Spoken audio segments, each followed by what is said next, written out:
Welcome to AI Insights with Micah Gaudet. My name is Micah, excited to talk to you today about AI in the public sector from a practitioner's perspective. This episode and all the episodes on this podcast are summaries of my LinkedIn newsletter, AI in Government. Find me on LinkedIn, connect with me, and subscribe to the newsletter to engage more deeply with the conversation. This podcast is created through Notebook LM. If you want to learn more about that, go visit Notebook LM or reach out to me via LinkedIn. With that being said, let's dive in. Welcome to the Deep Dive. Today we're looking into something, frankly, quite concerning that's playing out in local governments basically everywhere. It's this intersection of rapidly adopted artificial intelligence AI in all sorts of city services and, well, the really surprising risk that a lot of this work is just completely uninsured. So our goal here is to really dig into the source material, mainly an article called AI is the New Uninsured Risk. We want to understand why the usual insurance policies just aren't covering these new algorithmic risks and maybe what solutions are being talked about to, fix this growing problem. And it's important to get the scale right for you listening. This isn't some far off theoretical thing. AI is already being used. It's in core city functions now. But the insurance sector, which is supposed to be that safety net, they don't really have a clear plan for coverage.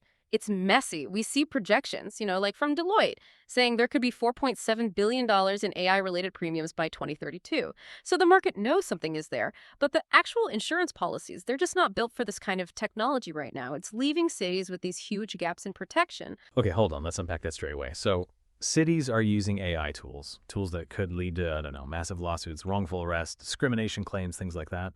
And you're saying the standard legal and financial safety nets, they're just not there. How is that even possible? It sounds like a massive blind spot.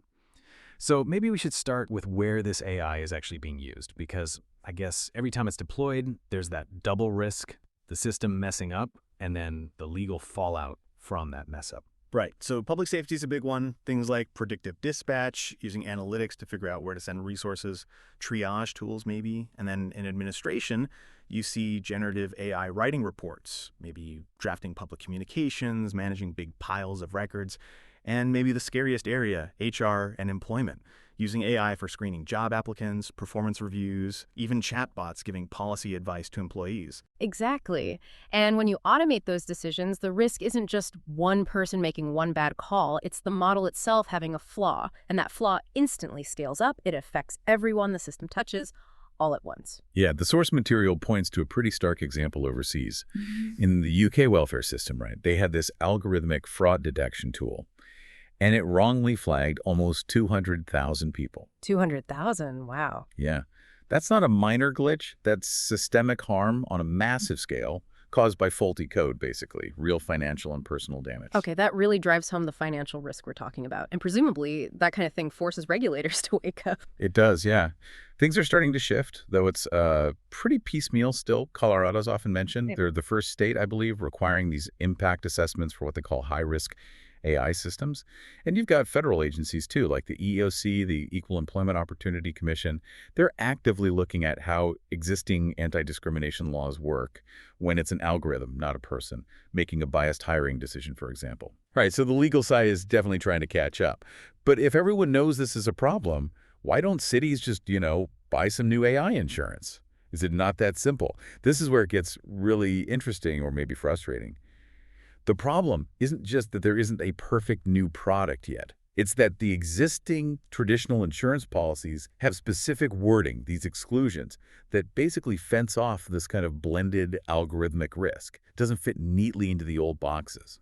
That's the absolute key point. Yeah. Traditional insurance likes to divide risk into these neat little categories, property damage here, liability there, cyber over here. But AI systems, they cut across all those functions. So when something goes wrong, the claim doesn't fit nicely into one box. It lands right in the excluded zones of multiple policies at the same time. Okay, so it's like the risk falls between the cracks of all the existing coverage. Pretty much. We should probably break down this patchwork of exclusions systematically. Maybe start with employment. That seems like a huge liability area. Good idea. EPLI Employment Practices Liability Insurance. Right, EPLI. That's your typical coverage for things like discrimination suits, wrongful termination, harassment. But, and this is crucial, a lot of current EPLI policies specifically exclude claims that come from automated decision tools. especially if it's a third-party tool the city bought. So if a city uses an AI hiring tool and that tool ends up being biased and leads to a big discrimination lawsuit, the city might find their main EPLI policy says, nope, sorry, that specific situation isn't covered. The policy language just hasn't kept up. Wow. So you buy the AI tool to be more efficient, maybe reduce human bias, and it ends up creating this entirely new risk that you can't even insure against. That's a real catch-22. It really is. Okay, next up, errors and omissions, or E&O. This usually covers professional mistakes, negligence, but E&O often hinges on a pretty strict definition of professional services. So if the AI use is more internal or maybe experimental or just sort of incidental. Like what? Give me an example. Okay, say a city department uses a common generative AI, like ChatGPT or something similar, just to quickly summarize a really dense technical report or maybe some complex zoning rules for internal use. Right. Trying to save time. Exactly. But if that AI summary gets something wrong and that error leads to a big lawsuit, maybe a construction project gets massively delayed because of it. Ah, okay. That kind of incidental internal use, it might just fall outside what the E&O policy considers a covered professional service. So the policy wasn't designed for staff just using these general AI tools internally. Got it. What about cyber insurance? That feels like it should cover AI stuff. You'd think so, right? But cyber policies are mostly built around external threats. Think data breaches, ransomware attacks, hackers getting in, network downtime. Okay. Protecting the perimeter. Precisely. They're generally not designed to cover internal integrity failures of a system. So let's say an AI model starts to suffer from model drift. Its accuracy just degrades over time because the real world changes, you know? Or maybe it gets hit with data poisoning, where someone feeds it bad data, either accidentally or on purpose, and that corrupts how it learns. Right. Those kinds of internal failures, where the system itself goes bad, typically, they're not seen as a breach that triggers the cyber policy. Okay, wait. Let's pause there, because that distinction seems important. For the listener, maybe like me, who isn't deep in the tech side, Right. why does model drift versus a breach matter so much from a city administrator's point of view? What's the practical difference? That's a really good question. Okay, so a breach usually means data got stolen, maybe exposed, you've got notification costs, potential lawsuits over privacy, that sort of thing.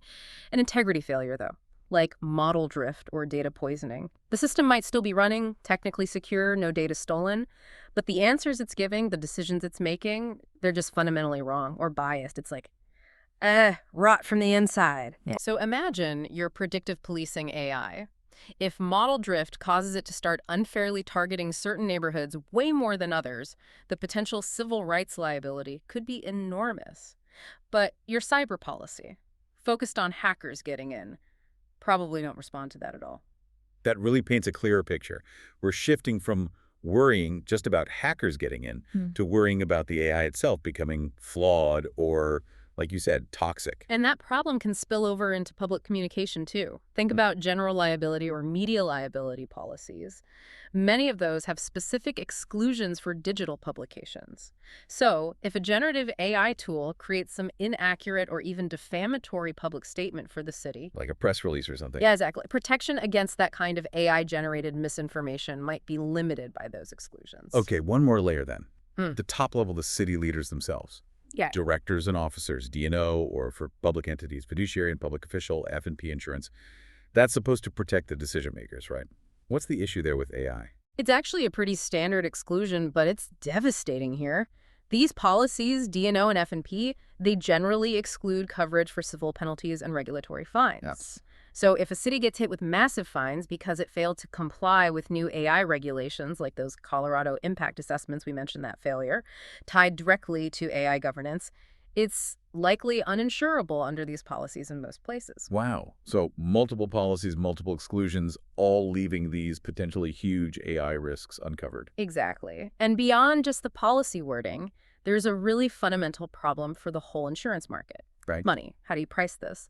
Actuaries, the people who calculate insurance premiums and figure out how much money insurers need to keep in reserve, they rely heavily on historical loss data, decades of it sometimes. Right. Past claims predicts future risk. But with AI, this specific kind of algorithmic risk, that data just doesn't exist yet in any reliable way. And the technology, the risks, they're changing constantly, like weekly. So actuaries are facing huge uncertainty. So without good data, the insurance industry is basically flying blind. Yeah. They can't accurately model the risk. So What? Yeah. They either refuse to cover it altogether, or they charge such insanely high prices that nobody can afford it anyway. That's pretty much the dilemma, yeah. And this uncertainty has knock-on effects. Think about municipal risk pools, where cities band together to share risk. Just a few medium-sized AI-related claims, say 5 different $400,000 discrimination lawsuits spread across a state's pool, could seriously strain those shared reserves very quickly. And that instability, it leads to higher premiums and tougher terms for everyone in the pool, even the cities that aren't using much AI yet, because the risk gets shared. Okay, this feels like a turning point in the conversation then. We've laid out the problem, the gaps, the financial risks. Now we have to shift. If insurers can't price risk they can't measure, then the onus shifts back to the cities, right? They need to make their AI risk measurable. They need to make it auditable. That seems like the only path back to some kind of stability. Absolutely. That's exactly what the source material argues. For AI risk to become insurable, rather than the sort of unmanageable black box, cities have to put in place clear, measurable, auditable controls. These controls need to be strong enough that insurers can actually trust them as evidence of good management. It's basically risk management as proof of due diligence. Okay. What do those controls look like in practice?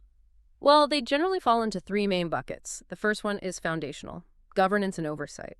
This means things like formally appointing an AI lead or maybe a central committee responsible for oversight. Really critical is maintaining a central list, an inventory of every AI system the city uses. Knowing what you actually have. Exactly, and classifying each system by how risky it potentially is. And this can't just be informal. It needs formal, board-approved policies, detailed audit logs showing decisions and changes, regular reviews. Documentation is key to proving you're being proactive. Right. Formal accountability. But what about the tech itself? How the algorithms are built or bought and how they actually work. Okay, that falls into the second category. Operational controls. This is about the nuts and bolts, how systems are procured, how they're monitored once running. Cities need to demand things like bias testing before a tool goes live. They need solid data lineage tracking, knowing exactly where the training data came from, how old it is it still relevant? And they need explainability protocols. Staff need to be able to understand, at least to some degree, why the AI recommended a certain decision. No more complete black boxes. And crucially, for liability when buying these tools. Procurement needs to demand full documentation from vendors and push for strong indemnification clauses, basically making the vendor share some of the legal risk if their tool messes up. Okay, so no more just buying software off the shelf without understanding what's inside or who's responsible if it fails. Makes sense. What's the third piece? The third piece is compliance and response. This kind of closes the loop. It means things like mandatory, specific training for staff using these AI tools training tailored to their role. And getting attestations, proof they actually took and understood the training, the risks, the limits. Okay. And then having dedicated incident response plans specifically for AI failures, knowing exactly who does what when an algorithm causes harm, how to investigate it, contain the damage, notify the public appropriately. Okay, let's bring this back to that money example we keep mentioning. That $400,000 potential lawsuit cost. So if a city's HR department uses some AI screening tool, maybe they didn't test it well enough, and it wrongly filters out hundreds of qualified people, leading to a big class action discrimination suit. Right. That $400,000 or potentially much more isn't just a hypothetical number, it's a real threat. However, if that city has put in place a solid AI governance framework, they have the audit logs, the bias testing records, the vendor agreements, the training attestations. All that stuff you just outlined. Exactly. That framework becomes their evidence. It doesn't guarantee they won't get sued, but it dramatically strengthens their defense. It shows they weren't negligent, they exercised due diligence, and even if the claim amount is still within their insurance deductible, having that proof makes it much easier to work with their insurer on the defense side. It shows they took reasonable steps. Okay, so the controls aren't just about preventing problems, they're also about managing the fallout when problems inevitably happen. Given how fast this is all moving and how slow governments and regulators can sometimes be, it feels like waiting for perfect rules isn't an option. The source material seems to suggest a more proactive approach is needed, defining standards now. That's right. It proposes this idea of an AI risk certification model. The core concept is, let's not just wait for federal laws or perfect court precedents. Let's define right now what good, measurable AI governance looks like in practice standards that insurers can actually use and trust today. How would that work? Well, The proposal outlines a possible pilot program. Maybe get 3 to 5 municipalities or perhaps public entity risk pools to participate for about 6 months. First, they'd map out their current AI use and risks, get that baseline inventory. Then they'd actively implement those controls we talked about: governance, operational compliance, and finally, they'd measure the impact.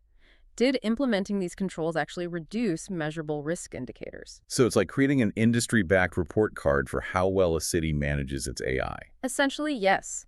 The outcome could be a tiered scoring system, maybe bronze, silver, gold, up to platinum, something that recognizes how mature a city's AI oversight and documentation actually are. And they suggest maybe a neutral third party, like an organization called Civic AI is mentioned, could design and run this certification process, something that would need to be renewed maybe annually to stay current. That sounds logical on paper, but I have to ask, is it really realistic? Getting potentially hundreds of different cities and towns, all with their own budgets, politics, priorities, Yeah. to agree on and stick to one standardized bronze to platinum system? Yeah. That sounds like a massive coordination challenge. Oh, it's definitely a huge lift, no question. The organizational hurdle is significant. But, what's the alternative?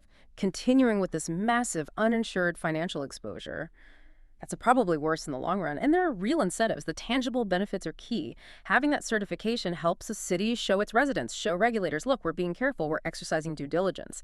That helps build public trust, which is vital. Okay, trust is important, but the money. But the money is probably the main driver, yeah.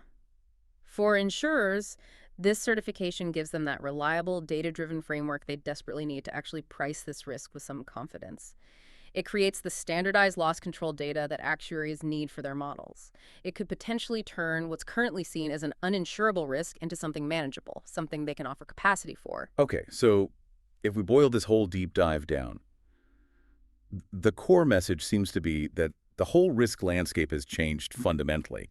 We've gone beyond just worrying about data breaches, hackers getting in. Now it's about the integrity of the algorithms themselves, inherent flaws like bias, errors, the potential for misinformation baked right into the software. And tackling that demands a really radical rethink of how cities govern this technology. It's not just about buying another insurance policy add-on. It requires structural change. Absolutely. And if we don't get these standardized controls and maybe some form of certification in place reasonably quickly, we could face a real crunch in insurance capacity for municipalities. Having common standards, common governance practices is probably essential to keep those municipal risk pools stable and affordable. We need to prevent a few big AI failures from draining the shared reserves that protect every community tied into them. So what does this all mean for you listening? If this kind of standardized certification really is the key to keeping cities financially stable and maintaining public trust around AI, well, it leaves us with a pretty critical final question, doesn't it? What happens to a community, to its citizens, during that potentially long and messy assessment period before their local government manages to get its house in order and achieve even that basic bronze status? When the risk is known, but the guardrails aren't fully built yet, who ultimately bears the cost? We'll leave you with that thought for your next deep dive. This has been AI Insights with Micah Gaudet. For more, connect with me on LinkedIn or visit www.civicinnovation.ai. Until next time, keep turning insights into action.